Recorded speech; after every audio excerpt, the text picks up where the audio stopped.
Ever wonder why your phone's AI suggested a specific app? Or why a medical diagnosis pointed to a particular condition? It's not just about what happened, it's about why.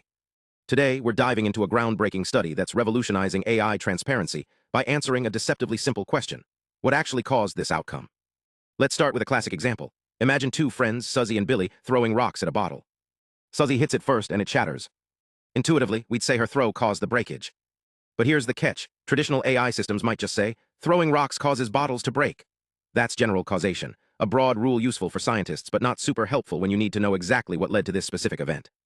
This is where actual causation comes in. It's like being a detective, not just a statistician.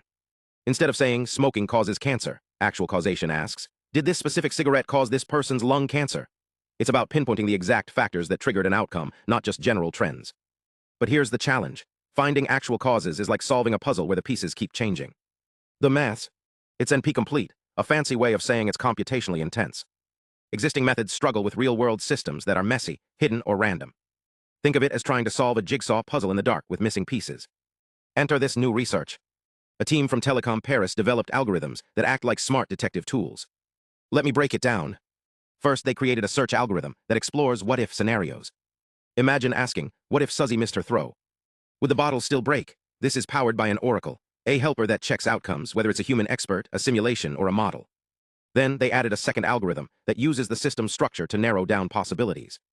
It's like cross-referencing clues to eliminate red herrings. And for systems with randomness, a third algorithm adjusts reliability, making sure the answers stay trustworthy even when things are unpredictable. The results? Their methods work across different system types and let you trade off between speed and precision. Want more accuracy? Spend more time computing. Need a quick answer? Less computation, but maybe a broader search. It's like having a customizable flashlight in a dark room. Brighten it up when you need detail, dim it when you're just scanning. Why does this matter?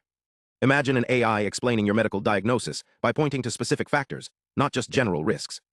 Or a self-driving car clarifying why it swerved, exactly what triggered the action. This isn't just about better tech. It's about making AI more transparent and human-friendly. Let's dig deeper into how this works.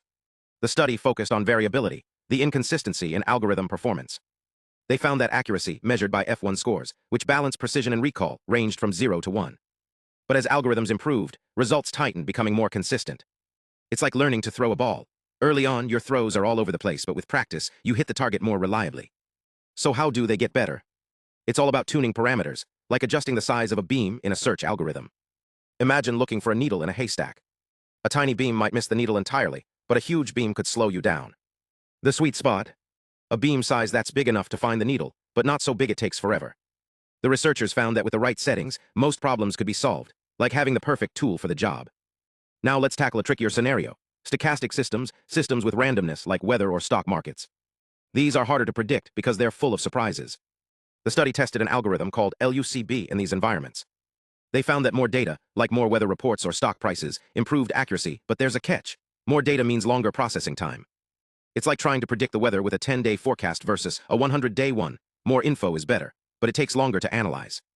Here's where it gets really interesting. The researchers used a classic example, a rock breaking a window. The algorithm had to figure out what caused the break. Was it the thrower's stance, the window's position, or something else? They used a directed acyclic graph, DAG, to map relationships between variables like the thrower's angle, the ball's trajectory, and the window's strength.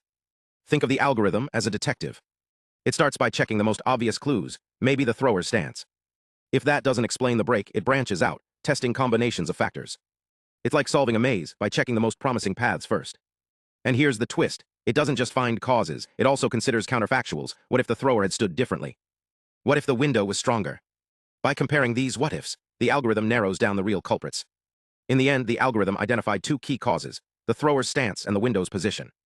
It even uncovered a hidden factor, the ball's height, as a contingency. It's like saying, the window broke because the thrower stood at a certain angle and the window was in the path. Oh, and the ball's height made it possible. So next time you interact with an AI, remember, the future of explainability isn't just about what caused something, but why, and these researchers are helping us get there. Thanks for watching, and let me know your thoughts.